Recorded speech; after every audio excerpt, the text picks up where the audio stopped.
On the catwalk or on the high street, fake or real, there's no doubting the wearing of fur is back in fashion.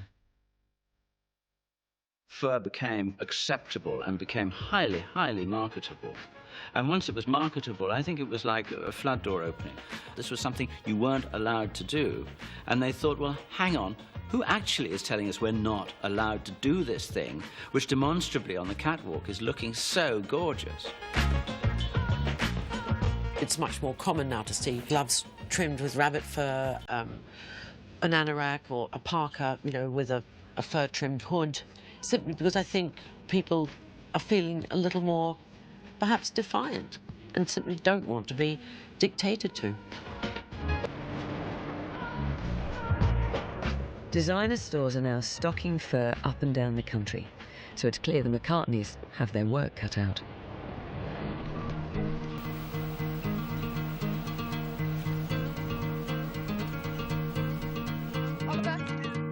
Away from the high street, Heather and Paul McCartney's Sussex farm home provides a refuge from the pressures of celebrity and a reminder as to why they're fighting the fur trade. Good boy. Come here. Ollie. I'm just having a drink. We're down on the farm, and these are the ewes and the lambs. Because of our beliefs, they're very lucky, ewes and lambs. These will die of old age. We do, to make some kind of sense out of it, we shear them. So you have to do that anyway. And we use the wool to make little rugs and things, you know. This originally was the story, you know, of seeing the lambs playing around that made me go veggie. The McCartney family have lived here for over 30 years and are renowned for their commitment to animal welfare. But there was once a time when even Sir Paul McCartney appreciated the qualities of fur. I got down to London and was starting to earn some good money, and I actually happened to buy myself a fur jacket, a black fur jacket. Like most people, we didn't realise when you wore a fur jacket, as John did on the concert on the roof of Apple, or as I did in the film Help, you didn't realise what you were doing by wearing fur. I just was going on my traditional values, like most people do, and just not questioning what I was doing. Paul eventually turned from fur lover to fur fighter, joined by his first wife Linda and the rest of the McCartney family. The use of fur in fashion disgusts me. Fur doesn't belong in fashion. But it was a difficult decision as to whether Heather should get involved too. She didn't want it to look like, oh, you know, she's jumping on the bandwagon, here she is, oh, she's just trying to be Linda. So she was very sensitive about that, even though I knew how she felt about all of this. For a little while there, she just thought, no, you know, it's going to look like this, newspaper's going to give me a hard time about it. So she sort of restrained herself. You know, I'm kind of past, you know, worrying about what the press are going to do and how they're going to pull me apart, because they slate me all the time anyway for doing my charity work. So who cares? So the McCartneys are up for the fight, but will that be enough to convert the consumer to their cause? Fur's renaissance on the high street has made fur trim the must-have accessory of the moment, with the animal-conscious consumer opting for fake fur. But with the influx of cheap fur onto the market, Heather's worried shoppers could think they're buying fake when in fact it's real. Do you know what this is on here, this fur? It's not a fur, it's synthetic. It's what? Synthetic, it's not fur. No, it's not synthetic, it's real. I'm going to buy one just to test it. How much are they? £10. Great. Do you know what country it came I from? think it's coming from China. From China, yeah. People, they don't want to buy this kind of stuff when it is real, you know. They only want to buy the fake fur, exactly. Yeah, that's right. Yeah. This stallholder's convinced he's selling fake fur, but only further analysis will determine whether Heather's suspicions are correct.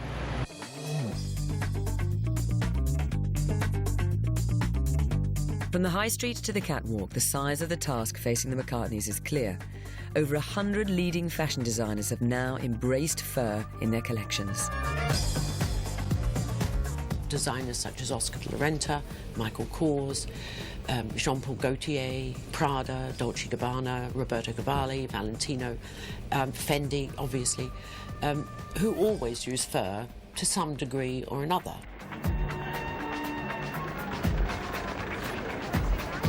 Copenhagen, Denmark, a city central to the international fur trade.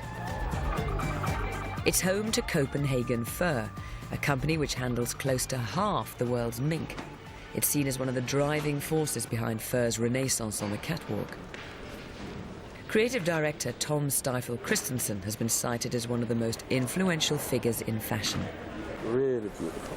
And he's in no doubt as to the size of fur's global resurgence. Fur today probably has never been as popular in any given time in history.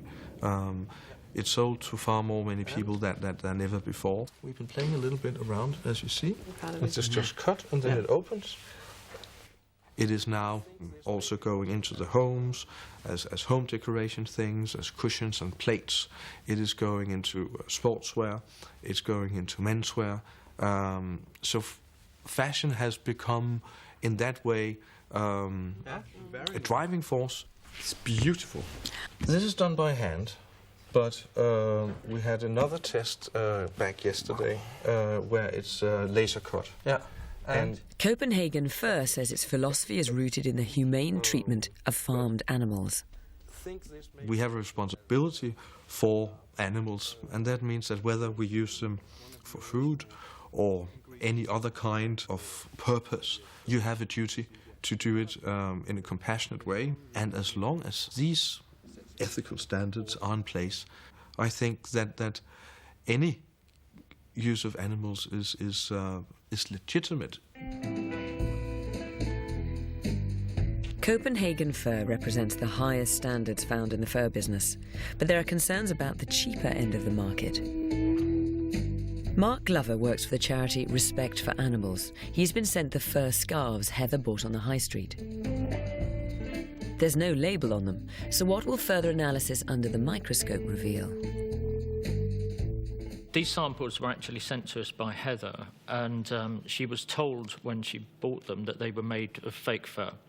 I've just had a look at them, and in fact they're made from real fur using our Bible here of identifying animal hair. You can tell that these are actually made from rabbit fur. We are extremely worried that people are actually buying real fur thinking that it's fake fur. So there could be a large number of animals out there that are suffering and dying, and people would be absolutely horrified if they realised that what they were buying was made of real fur.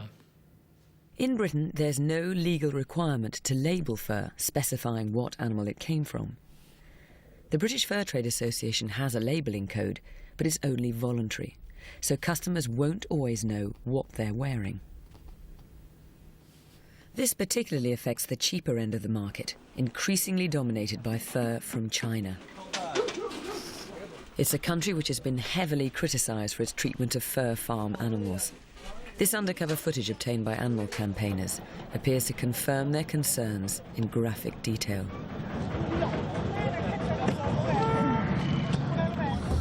They've also revealed an even more disturbing practice. Poor little Alsatian. This undercover footage was obtained in China. In the city of Harbin, Look at him. a fur trader Starts cutting him, he's alive. And shows how domestic cats and dogs are being routinely farmed for their fur. I've seen this 100 times and I and still... the dog slowly dies. Look, I mean, he doesn't just kill him, he's skinning him just Soon to have the a trader better has fur. what he came for. A fur he will sell for a few dollars. It's an Alsatian dog. After they're killed, their furs go here to huge warehouses, where workers sort them and piece them together. Since we showed that video, it always gets me every time I watch it. I watched it so many times and I just can't believe it. It's just people for fashion. Rick Swain is a former US police officer turned undercover fur investigator for the animal welfare group, the Humane Society. He's been to China and has witnessed the trade in cat and dog fur firsthand. These are the ones that are from the original investigation, Heather. This first one is a dog fur coat. You can see Alsatian and everything in it. Sure, sure, it's right there. How could anyone want to wear that? Even if you were wearing fur, how could you bring yourself to wear dogs and cats? The cats you saw in the tape, That's the cat's. It's a tabby cat. You can see it. If you just look at this, you say, well, that's pretty, you know, and it is pretty. It's pretty on the original cat. It's not pretty if you see what has to happen to the animal to produce this. Then it's not pretty at all. But not everyone's convinced it's a problem in Britain. All we know is that neither the campaigners, who hate the way it's produced in China, nor the government, the British government, can find any of this stuff. I will worry about it more when there's the smallest evidence that it's here. But fur investigator Rick Swain believes dog and cat fur could be making its way onto the British high street. I believe that it's entirely possible that people in the UK own fur garments that contain dog and or cat fur. They're most likely to happen in trim, either the fur collar or cuffs or a lining on a boots or something like that. But it's perfectly possible. For one thing, it's not illegal to import it into the UK. And the amount of deception that is involved in the industry, I wouldn't find it surprising at all. Coat looks lovely. It's an issue close to the hearts of the McCartneys, who are now campaigning for a Europe-wide ban in the trade in dog and cat fur. You are seeing, you know, a dog pulled out of a sack and it's shivering, but trusting its master still. It's a horrible, cruel practice. And I think that people, if they knew that's what they were getting involved in, would stop. The British Fur Trade Association has pledged never to handle the fur of domestic cats and dogs, but they only represent a fraction of retail outlets selling fur in Britain. So Heather's determined to raise awareness on the issue among high street shoppers. I mainly want people with fur on. Let's try this. Can I help meet you where the dogs and cats? Thank you. Campaigners fear dog and cat fur is being wrongly labelled and making its way into the country to be bought by unsuspecting customers. Hi, it's just about the dogs and cats. Would you mind? No? Can I just meet you where the dogs and cats? Thank you. Thank you. Do you care about animals? Obviously not. Sorry, can I give you that about the dogs and cats? Please. Thank you. No, don't care about them. But she's finding it tough going converting shoppers to her cause. Can I give you that about the dogs and cats, just to help the dogs and cats? Mind you, I can't say I haven't walked past a leaflet deliverer in my time. Can I just let you know about the dog and cat fur issue? Thank you. What I have noticed is that a lot of the women in the long fur coats, they kind of want to run away. And it's like, OK, there's a little bit of guilt there about what you're wearing. But is there enough to give that coat up? Can I give you that on the dog and cat fur? Just on the dog, thanks. Even the paparazzi can't escape from Heather's campaigning. Excuse me, do you want to know what it's about so that when you do your picture you can promote the campaign? Sure. Thank you. Make sure you give them the one with the picture on it. The mixed response to Heather's high street campaigning highlights the extent to which times have changed in the world of fashion.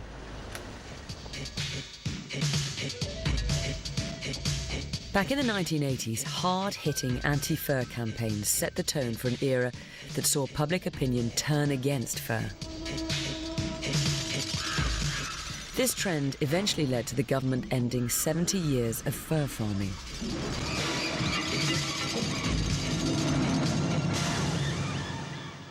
Great news for the anti-fur campaign, but others weren't so sure.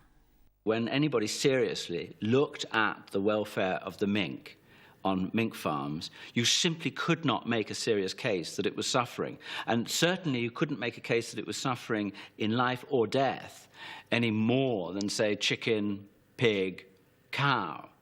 So the government very wisely backed off from a welfare argument because it would have opened an enormous can of worms. And they went instead for what they called a moral case, which in effect amounted to people don't like it.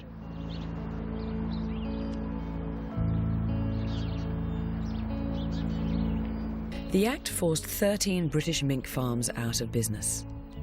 But one farmer decided to up sticks and continue farming elsewhere. Mike Cobbledick has been a mink farmer for over 40 years. Because of the ban, he left Britain to continue farming 600 miles away in Jutland, Denmark. There was nothing wrong with the way we were doing the fur farming.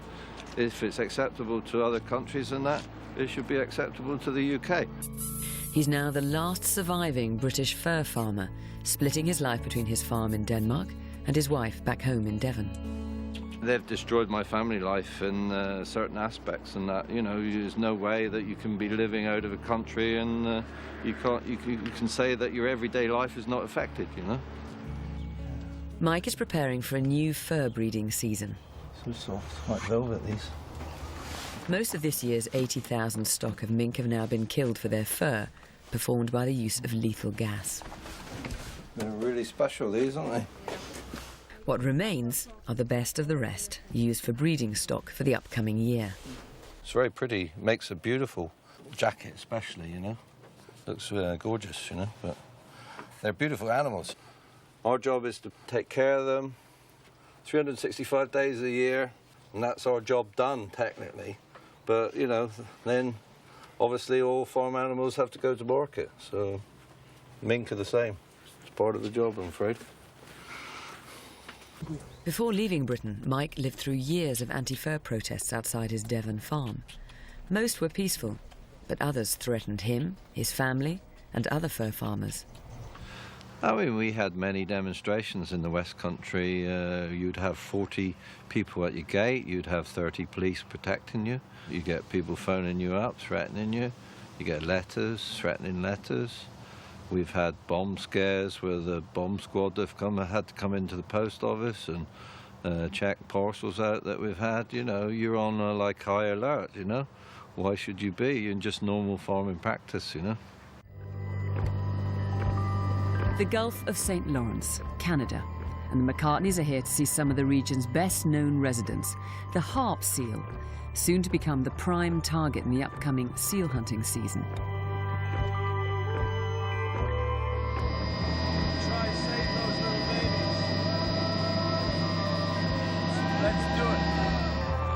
It's a huge operation that will see 5,000 hunters kill over 300,000 harp seals for their fur.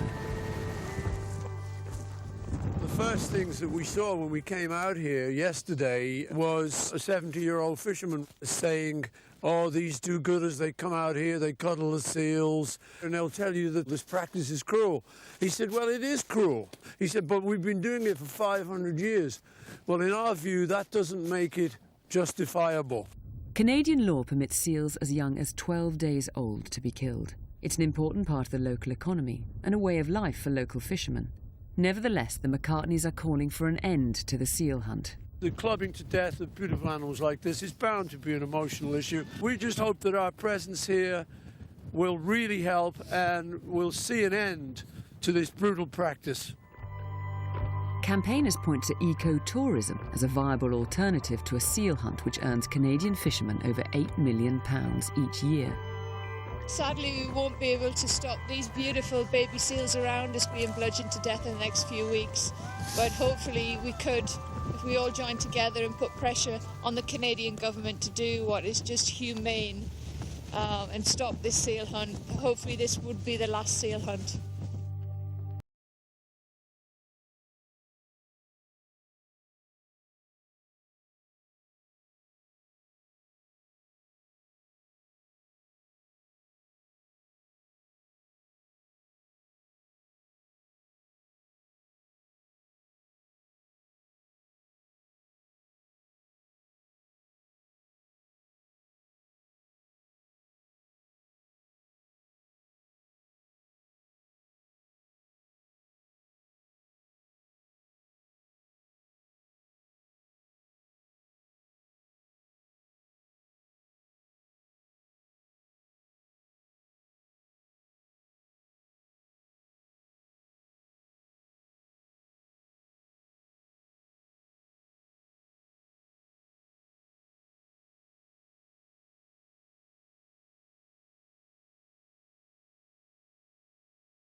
fox hunting and sport. Oh yeah, I heard about this. And this is there's a hat here I really think you have to get. But she's a brave woman, and she believes that she has a right, and this is what she chooses to do. She doesn't live in a fascist society. She lives in a democracy. The McCartneys are now determined to target the fur-loving A-list celebrities of the world. We met Wycliffe Jean, and he had a big polar bear coat on, white polar bear coat. Now, I know, you know, he's grooving, and he just thinks, yeah, you know, this is sharp and everything. But Heather and I said to him, do you know what that is? You know, he said, oh, yeah. We said, but that's a polar bear, you know, and that's just like a magnificent creature, you know, and it's been killed and it's been skinned, and now you're wearing it like as if nothing happened, you know. Doesn't that affect you to know that there's this story behind it all? He took it off, though, when he spoke. He did take it off, yeah. He did take it off. We've got a list here that I'm about to send out to people, and I was going to ask you, is there anyone on here you know, so I don't have to be... I can do it... You can personalise the first paragraph. Do you know, like, you know Diana Ross, don't you? Mm-hmm. So we should maybe put a personalised note saying, yeah. Diana, I'm sure you're not aware of, you know... Do you know Aretha Franklin? Or... Do anyone else on here you know? I'm not sure. We'll have a look at that later. No, don't bottle out. You have to tell me. No, I'm not going to sit here and go through the list. But no, I'm sure I agree with you that we will personalise the ones that I do know. Right, because I want to go directly for them. And do it nicely. I give everyone one chance, and once you see the tape of dogs and cats being skinned alive, if you can still wear fur, then you don't have a heart, so I won't have a heart for you. If I ever bumped into Cindy Crawford, Linda Evangelista, or Jennifer Lopez, you know, there is no way I would be gentle, because they've been informed time and time again. It's going to be a high-profile campaign. Who's cheekiest?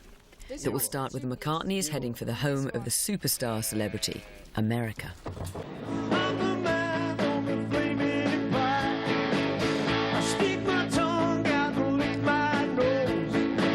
Miami, and it's the beginning of Paul McCartney's 11-week sellout tour of the States.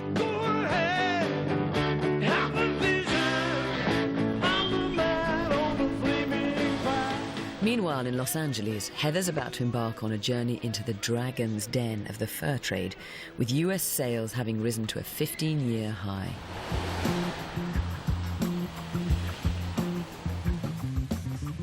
But before battle commences, Heather will be attending the 25th anniversary gala for People for the Ethical Treatment of Animals, better known as PETA, one of the most powerful anti-fur organisations in the world. So and we're going to make a nice wave, but not like a Shirley Temple. No problem. Cool. In preparation for the night's event, she's come to the Hairdressers to the Stars, Philippe Polo. Later on, she'll be receiving an award in recognition of her anti-fur campaign work in the presence of the who's who of US entertainment.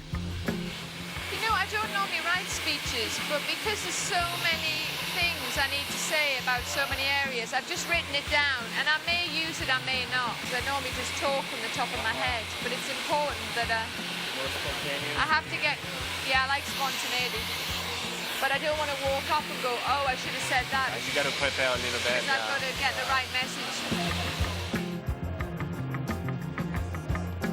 Hollywood's Paramount Studios is the lavish setting for the animal-friendly, star-studded event.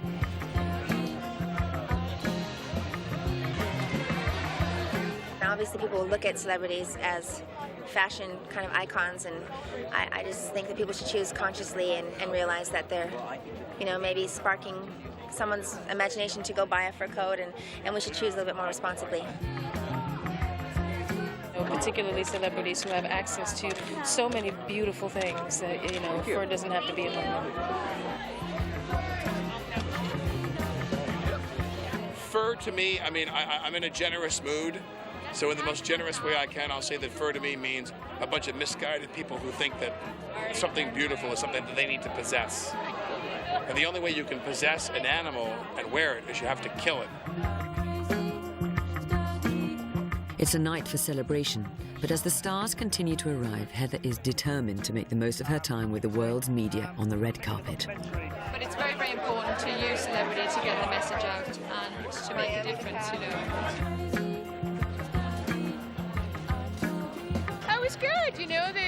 shocked when I said, you know, I'm here to raise awareness that dogs and cats are being skinned alive all around the country and all around China and imported all through many countries. They were just like in shock because they wanted to talk about blasé things like dresses, some of them. But about 80% of them were really interested in the cause. So, you know, we'll just keep pummeling away and get the message out.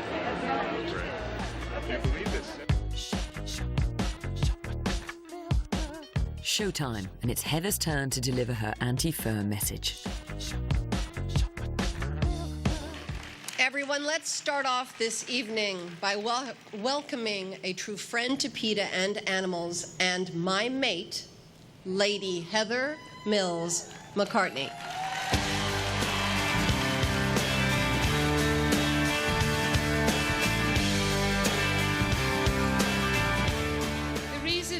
Agreed to accept this tonight was on behalf of all of the amazing people that are happy in their own skin and don't need to murder somebody to wear theirs. So you can do something to make a difference to those with no voice, and you can basically say, please, please give up fur, whatever it takes. Thank you.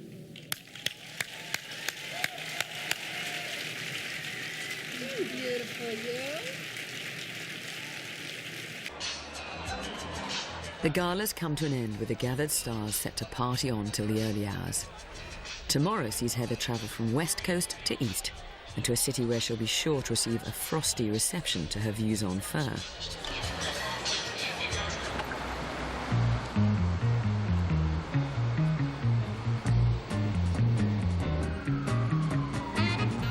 New York, one of the fur capitals of the world.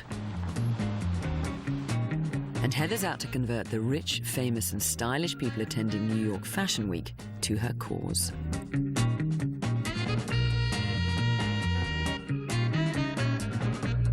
But it looks like she'll have her work cut out. For my showroom, we use a lot of fur, so I'm okay with that, really. I like to wear fur, so I have a few stoles that I like to wear in the winter. I like it, and I'm going to be wearing forever, I guess.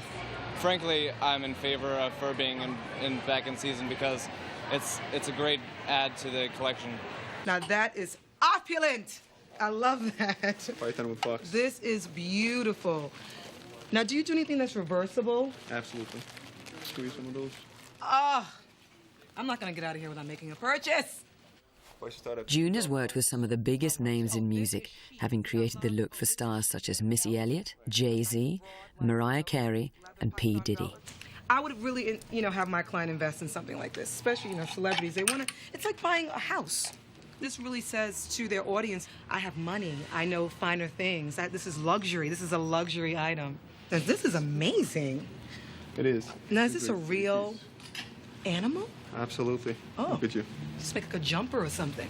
It's like that's Rive Gauche. That's haute couture, right? Oh, that's beautiful. Okay, good. I think I need to take that as well. What kind of animal is this? This is Lippy cat. A Lick-Me cat? Lippy. Oh, Lippy cat. I like Lick-Me cat better. This feels to me like a Hollywood glamour piece. It is. I just want to lay on the floor and be sprawled out. It's just so like it's a photo. You see, don't you feel that image? Absolutely. Yeah, I like that. Now this is like a fedora floppy. This is so J-Lo to me. But then it's also great for a beauty shot, for a photo shoot. Matching bag. Oh, they would attack me in the streets, I tell you. Oh, this is fun. June's love of fur has turned her into a target for protesters, but she still feels she has the right to use fur. I personally have been attacked by the PETA people on the streets. When I say attacked, just verbally, nothing outrageous, because here in the States, it is against the law to actually physically, attack someone with furs. Throwing paint is now a federal offense, and you can do prison time. But all of my furs are insured. I have maybe 10 furs personally, and I store them over the summer. I take very good care of them, so they're being well taken care of. They're not like they're alive for me. And I've had people come up to me in the street and call me a killer and a murderer, and that's unfortunate. But I look down at their feet and they're wearing leather sneakers, so there. The trade in domestic cat and dog fur is banned in America, Nevertheless, Heather's using New York Fashion Week as a platform to raise global awareness of the issue by helping PETA launch its latest DVD and poster campaign. Here to launch the campaign for us today is Heather Mills McCartney, and I'll turn it over to Heather. Thank you, Dan. Thank you so much for coming here today. The poster image of Heather with her dog, Oliver, has attracted a good press turnout. She now intends to switch her attention to a major fur-wearing celebrity.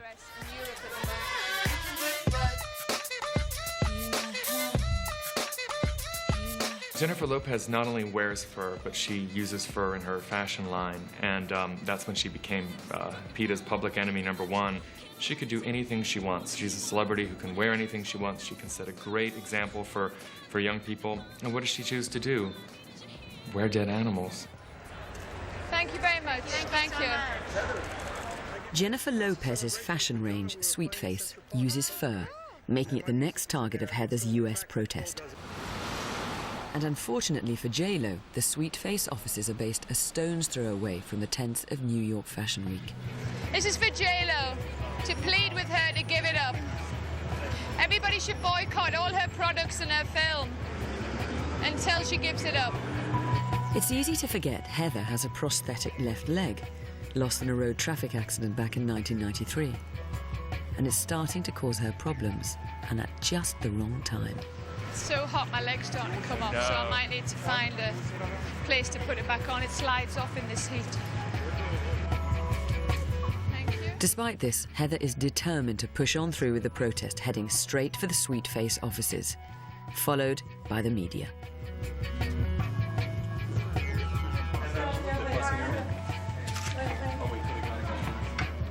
I'm Heather Mills McCartney, Paul McCartney's wife. I'd just like to hand deliver that to make sure J-Lo gets it. She's using a lot of it for her fashion collection.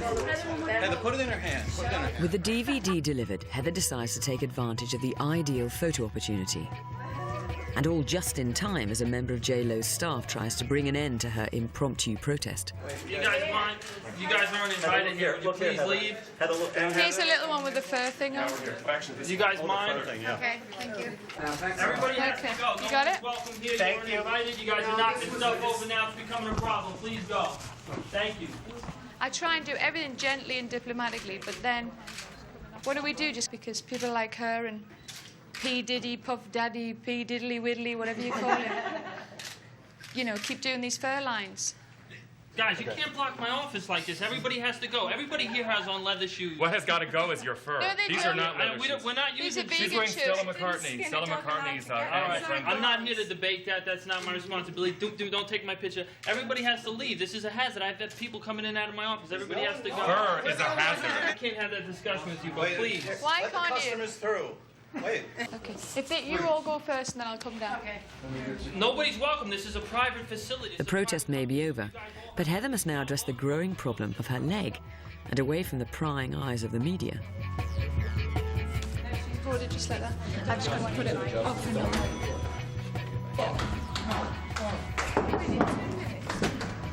Sorry. Thank you very much. Well, call the cops. My leg was coming off, so I had to put it back on. A few minutes later and Heather reappears, outstaying her welcome with the J-Lo staff, but satisfied it's mission accomplished. It was a bit of a kerfuffle. They didn't want us in there. I was surprised we managed to get through the door. I think it went really well, and we got some pictures next to her wearing fur with her gold disc, platinum disc, whatever it was. But hopefully she'll respond either by not wearing fur or write me a letter explaining to me why on earth she does it. But only the following day's newspapers will reveal whether Heather's achieved the media coverage she was hoping for.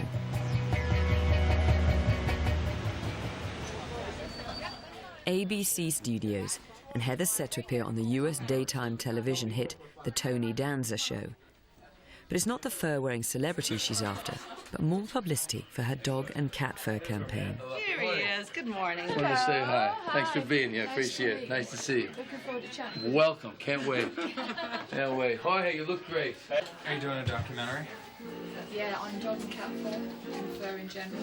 Dog and cat fur? Yeah, I've got a video of them skinning the dogs alive and they're using it in a lot of the shops around the world. That's It's just fur trim. It's fur trim, dogs and cats. Coats. Oh my god, I know I'm gonna. There you go. Okay, they have a dog, and now. Oh. Ew.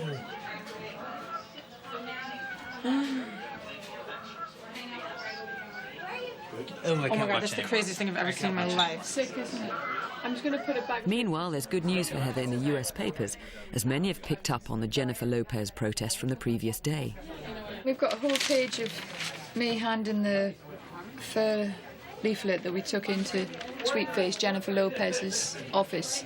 Peter overwhelmed. They're really happy with all the press, but you know, we're not going to know the outcome for a few weeks of whether it's worked. So that's the most important thing. It's Heather's turn, and in front of a live studio audience, she's determined to get her message out about dog and cat fur. And she's also happens to be married to the legendary Paul McCartney. Please welcome Lady Heather Mills McCartney. But before she can talk about the issue most close to her heart, she's asked the questions the show's viewers really want to know the answer to. Can I just ask, I can't help myself in the midst of this, what's it like being married to Paul McCartney? I want you to know. He's cute, he's sexy, and yeah. And I've been with him 6 years. Oh, that's great. But he chased me, you see, so yeah. He slowly wooed me and dated me, and it was a slow process. He helps the charity a lot. Oh, he does, yes. Yeah. He's a tremendous philanthropist. Now, why are you here? I'm here because Dennis Erdman, who was one of the directors of Sex and the City, sent me a video of dogs and cats being skinned alive. And I was like, oh my God. So far, Heather's New York campaign has been a hit. But this is a city famed for its love of fur, home to over 80 furriers. Daniel Antonovich is one of them. He's been in the business since the 1960s. You make me feel so Antonovich.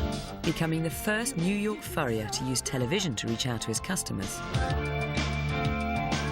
A woman wants to trust her decision, so we answer the questions on her mind.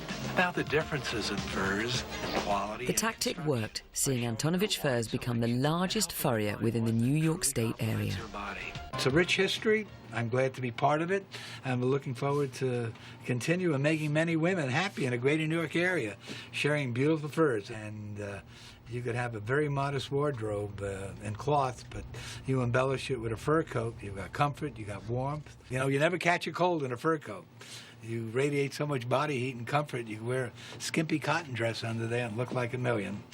But being a fur lover can be an expensive business, with some of Daniel's loyal customers having spent upwards of $75,000 in the pursuit of what they see as the ultimate in luxury. Antonovich is one of the I've heard so much. largest New York furriers and New Jersey furriers on the East Coast, and he'll do anything, Karen. Well, you know, I came all the way from California because I've heard so much about him, and I've bought before from him, so I know he does. And you've been pleased? Oh, yes. Wonderful. Yes, That's most great. Definitely pleased. My husband said, honey, you get whatever you want. And I said, darling, okay. That's wonderful. And I think I'm really due for a new coat. And when my husband comes up, he says, pick out, honey, anything you want. And that's exactly what I'm going to That'll do. be your nice That'll Christmas be my gift. Christmas gift. Absolutely. Yes, we have good husbands, don't we? We sure do. Yes. And today, Daniel's giving these women the opportunity to indulge themselves in their favorite pastime. Here we have a magnificent, beautiful, sheared black mink with chinchilla trim, cuffed, and the coordinating boots give a great look. Doesn't she look so perfect for... Here we have, I'll tell you, Antonovich is a very democratic fur company. We provide furs for the men also. Doesn't he look elegant? Norwegian white fox, if he wants to go intercontinental. He's got a look that is warm. Turn around, I'd like to see. And he's our lead model, and he's got a look of individuality. Here we have a new color phase. It's referred to as dégradé. When you wear a sable coat, you're put into a category of a fashion level that is the highest. You just have to claim it, ladies. Claim it, and we'll make it happen. Furs are here to stay. Furs are part of lifestyle. Furs are part of our culture, and we want everyone to have it. Oh, I love it. It'll be tough going convincing these customers to change their views on fur. Instead, Heather's setting her sights on her most ambitious target yet. J. Crew are one of America's leading clothing retailers. In 2005, they began to stock fur clothes made in China. One of the main reasons for Heather's next protests is to get J. Crew to stop selling fur completely. What percentage of their collection at the moment do you think is fur? Of their entire collection? Yeah. It's accessories. It's mink scarves, ridiculously tacky shoes with mink pom-poms. No, but that's realistic that they can pull it. Yeah, if it was 85%, it would be hard to convince the directors get it out now. Is that fine? And does that sit well? It's fine for me, yeah. Okay, cool. Heather will be fitted with a mobile video screen to help get her message across. Retail, please refuse to support J. Crew until they agree to stop selling fur. We've done a test run on this now. We'll go to J. Crew and put this on and show the video and try and get the customers to just totally boycott it. Once again, the US media have gathered en masse to see Heather's latest protest. Please boycott J. Crew until they actually find some warmth in their heart to stop using fur. The China footage may be disturbing, but Heather hopes it will stop potential shoppers from entering the store. Please boycott J. Crew. Don't run and avoid it, lady. Just please take a leaflet. That's all we ask. Educate yourself. Excuse me. Excuse me. Please don't buy here. Thank you so much. Explain why we're here. Just to help let you know how you're helping the animals being skinned alive. Thank you. Thank you. Thank you very much. I'm helping the animals be skinned alive? Is that what you said? No, you're helping them not being skinned alive. Okay. A mixed response on the streets of New York to Heather's campaigning sees her turn her attention to the customers inside the J. Crew store itself, much to the anger of the staff inside. Why would you buy clothes from the shop? Please leave the store. Please leave the store. What? This is uncalled for. You can protest all you want outside, but not in the store. By law, we're allowed in here. By law, we have a permit. We're allowed in here. Boycott J. Crew, please, till they ban the fur. Happy she's finally got her anti-fur message across, Heather leaves the store along with the rest of the gathered media. So I put leaflets inside the fur coats, and I picked up a fur trim jacket to show that that's the fur from China that we're talking about, the reality of it. Heather's now reached the end of her US campaign. Paul's back in London promoting animal welfare in a more low-key way by launching a children's book with a message. For as long as Worrell can remember, his mother, Sugartail, has been the woodland storyteller. What we're trying to do is, without preaching, get some good messages to kids. The early chapter involves bulldozers knocking down a forest, so that's an ecological message. And then there's just a general idea of not being cruel to animals. All for no reason at all. This is one of Sugartail's Animalia tales. I'm not very confrontational. You know, I have my opinion, but I do find it difficult to certainly go up to someone in the street and sort of address the issue of the fur they're wearing. It's just my personality. If I know somebody, then it's easier, and I will just be able to say to them, you know that to make that coat you're wearing, you know, a whole lot of innocent animals had to be killed, and is it really worth it? Is that something you support? They've never used the same dog fur meat. Meanwhile, Heather, along with her sister Fiona, is preparing for the final push towards a European ban in the trade of dog and cat fur. Jeff Beck, Tony Bennett, Brian Clark, Phil Collins, Robin Gibb, Dave Gilmore. First up is a campaign letter signed by a list of famous faces and destined for the in tray of the Prime Minister. So we've got 35 celebrities that have signed on and sent a letter in to the Prime Minister asking him to get a dog and cat fur ban in place, and obviously being the having the British presidency over Europe, you know, he can really push that. But Paul can ring up and get through, and they'll call back within 10 minutes if he's in the country, or within hours if he's not. So, you know, as Paul says, no one's beetle-proof. So it comes in handy for something. I've never really tried sort of getting on the phone and pushing him myself. I'll just ask Paul to get him on the phone, and then I'll say, tell him your wife wants a word quickly. And it's not just the Prime Minister who isn't beetle-proof. An appearance on the BBC's 6 o'clock news sparks controversy when Paul gives China an ultimatum regarding the trade in domestic dog and cat fur. What's that possibly for, just poking them like that? What are they trying to do? I mean, just to keep them in those cages and treat them, kicking them around and do that's bad enough. But to then just skin them, it's just disgusting, it's just so sick. Until something was done, I would not even dream of going over there to play. Because it's just disgusting, you know, in the same way as I wouldn't go to a country that supported apartheid. It's just against every rule of humanity. Defenders of the Chinese fur trade point to the very real progress made over recent years regarding animal welfare. Nevertheless, Paul McCartney's comments have put the dog and cat fur issue back on the public agenda. But if the McCartneys are to achieve the ban they want, Heather will have to go to the seat of political power in Europe.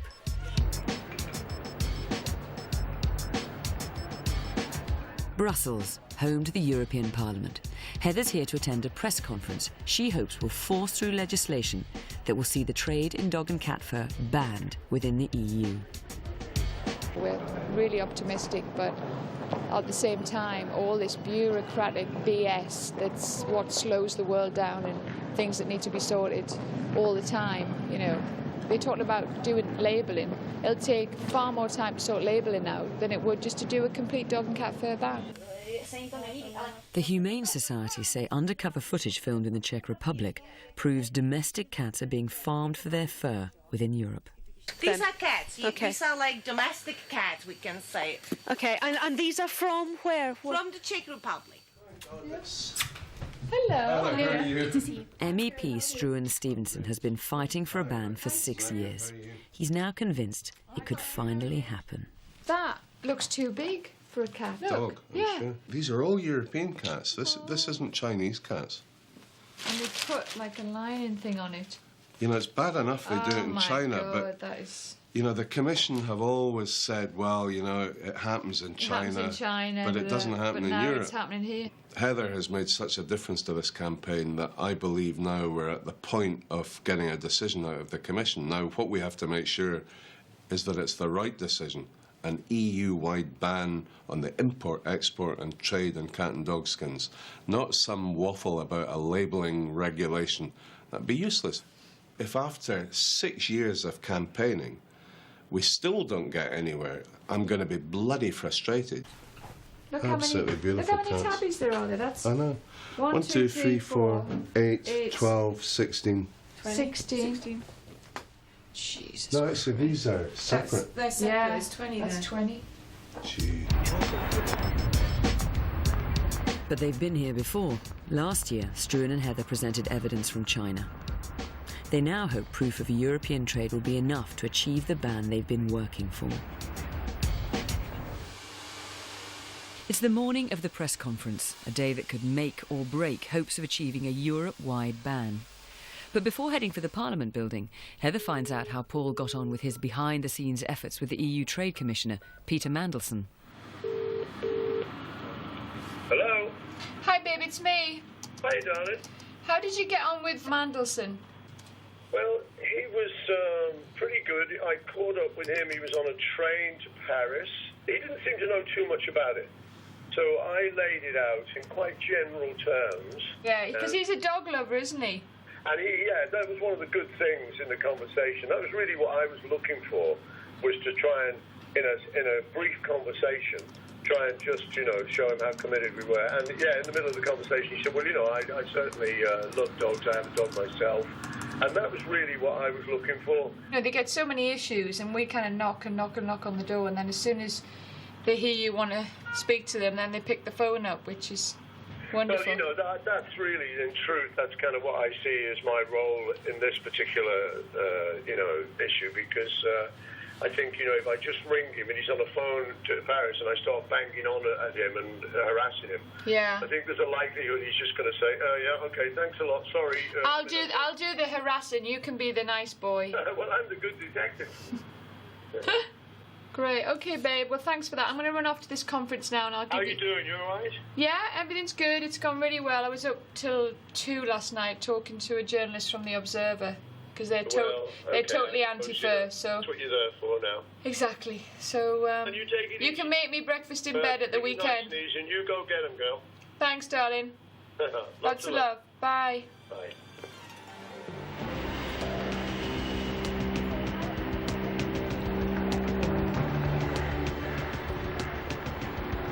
The campaign team arrive at the Parliament building, determined to change European law. But events out of their control could jeopardize plans for their crucial press conference. There's another press conference immediately before Irwin, and it's beginning to overrun. And there's another one following Irwin, so we've got exactly half an hour.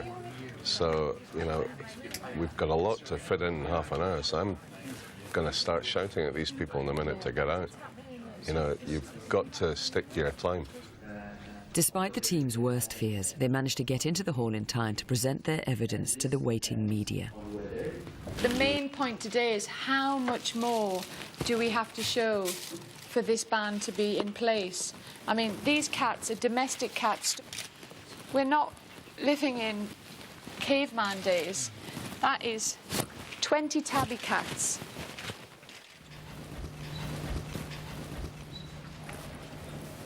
The press conference concludes with a showing of undercover footage exposing the farming of domestic dogs in China. It's always shocking watching it every time, isn't it? But you have to show them that, because just the Czech Republic having skins, they were kind of... And then when they saw the Alsatian being skinned alive, it was just like... And people couldn't look too much. But hopefully, you know, what can we say? You know, you can only just keep pushing and pushing, and I just plead that it's crazy. So, I mean, I've been doing 11 months now, and I still can't. It's so awful.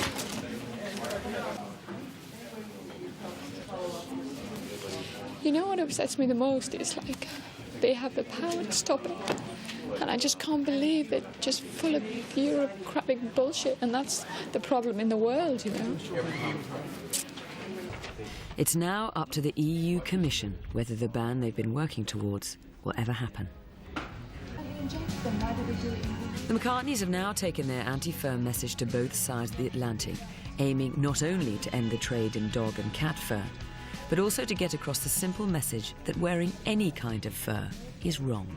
The dream scenario would be that people stop wearing fur and realise that it's a terrible thing. It doesn't actually look that great, but the cruelty involved to deliver that fur coat should be unacceptable to any fur-minded person. And I mean fur, F-A-I-R.